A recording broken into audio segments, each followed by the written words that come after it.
श्रीराम और माता सीता का विवाह भारतीय संस्कृति और धर्म का पवित्र प्रसंग है, जो आदर्श प्रेम, कर्तव्य और मर्यादा का प्रतीक है।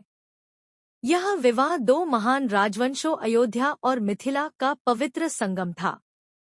राजा जनक ने अपनी पुत्री सीता के लिए स्वयंवर का आयोजन किया, जिसमें घोषणा की गई कि जो भी भगवान शिव के दिव्य धनुष को उठाकर उसकी प्रत्यंचा चढ़ा सकेगा, वही सीता से विवाह करेगा। कई राजा और वीर योद्धा स्वयंवर में उपस्थित हुए, लेकिन कोई भी शिव धनुष को हिला तक नहीं सका। तब ऋषि विश्वामित्र ने श्रीराम को धनुष उठाने का आदेश दिया। श्रीराम ने गुरु के आदेश का पालन करते हुए श्रद्धा और विनम्रता से धनुष को उठाया और सहज ही उसकी प्रत्यंचा चढ़ाने लगे। धनुष इतना शक्तिशाली था कि उसकी प्रत्यंचा चढ़ाते ही वह दो टुकड़ों में टूट गया।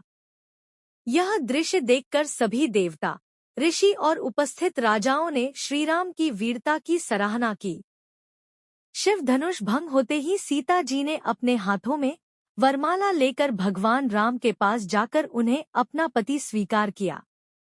उन्होंने श्रीराम के गले में वरमाला डालते समय प्रकट किया कि उन्होंने मन, वचन और कर्म से केवल श्रीराम को ही अपना पति माना है। जब राजा जनक ने यह समाचार राजा दशरथ को भिजवाया, तो वे अयोध्या से अपनी पूरी राजकीय सेना और बारात लेकर मिथिला पहुंचे।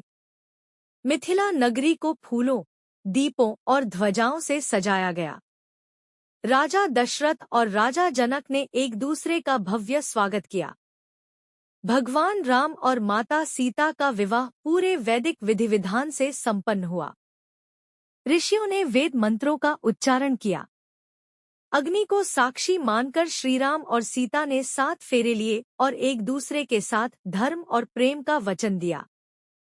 सीता जी ने श्रीराम को अपने पति के रूप में स्वीकार करते हुए कहा कि वे जीवन के हर सुख दुख में उनके साथ रहेंगी। राजा जनक ने राजा दशरथ से अनुरोध किया कि उनकी दूसरी पुत्री उर्मिला का विवाह लक्ष्मण से और उनके भाई कुशध्वज की पुत्रियों मांडवी और श्रुतकीर्ति का विवाह भरत और शत्रुघ्न से कर दिया जाए। राजा दशरथ ने सहर्ष यह प्रस्ताव स्वीकार किया। चारों भाइयों का विवाह एक साथ संपन्न हुआ और मिथिला नगरी में उत्सव का माहौल छा गया। राम, सीता और उनके तीनों भाई लक्ष्मण, भरत और शत्रुघ्न अपनी पत्नियों के साथ विवाह के बाद मिथिला से अयोध्या लौटने के लिए तैयार हुए। मिथिला में विदाई का दृश्य भावुक था। राजा जनक ने अपनी पुत्री सीता को अश्रुपूर्ण नेत्रों से गले लगाया और उन्हें आशीर्वाद दिया कि वे अपने धर्म और कर्तव्यों का पालन करते हुए सदा सुखी रहें। रथों की श्रृंखला में सभी नवविवाहित जोड़े अपने अपने रथ में सवार हुए। मार्ग में ऋषि मुनियों और ग्रामवासियों ने उनका स्वागत किया। अयोध्या में उनके स्वागत के लिए पूरे नगर को भव्य तरीके से सजाया गया था। सड़कों पर रंगोली बनाई गई, तोरण द्वार सजाए गए और नगरवासी राम और सीता के आगमन की प्रतीक्षा कर रहे थे। राजा दशरथ स्वयं नगर के द्वार पर खड़े होकर अपने पुत्रों और उनकी पत्नियों के आगमन का इंतजार कर रहे थे।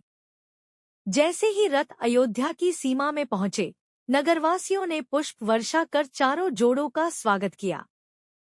राम और सीता ने सबसे पहले राजा दशरथ और अपनी माताओं के चरण स्पर्श किए।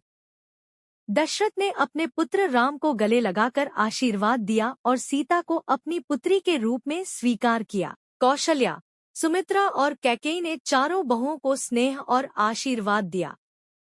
इसके बाद महल में गृह प्रवेश का आयोजन हुआ। सभी दुल्हनों ने पारंपरिक रीति रिवाजों का पालन करते हुए महल में प्रवेश किया। अयोध्या में राम और सीता के आगमन से पूरा नगर आनंद और उत्सव के माहौल में डूब गया। लोग राम और सीता को एक आदर्श जोड़े के रूप में देख रहे थे। नगरवासी राम की विनम्रता, मर्यादा और कर्तव्यनिष्ठा से प्रभावित थे और सीता की सुंदरता, विनम्रता और धर्मपरायणता की प्रशंसा कर रहे थे। राम और सीता के साथ लक्ष्मण उर्मिला, भरत मांडवी और शत्रुघ्न श्रुतकीर्ति के विवाह से अयोध्या के चारों ओर सुख शांति और समृद्धि का वातावरण बन गया। यह विवाह और अयोध्या वापसी केवल राजाओं और रानियों का मिलन नहीं था, बल्कि यह आदर्श जीवन मूल्यों, कर्तव्य और प्रेम का प्रतीक बन गया। अगर वीडियो पसंद आया हो तो चैनल को लाइक और सब्सक्राइब करें और बेल आइकन को जरूर दबाएं ताकि हमारे नए वीडियो की जानकारी आपको सबसे पहले मिले। आपका समर्थन हमें और बेहतर कंटेंट बनाने की प्रेरणा देता है।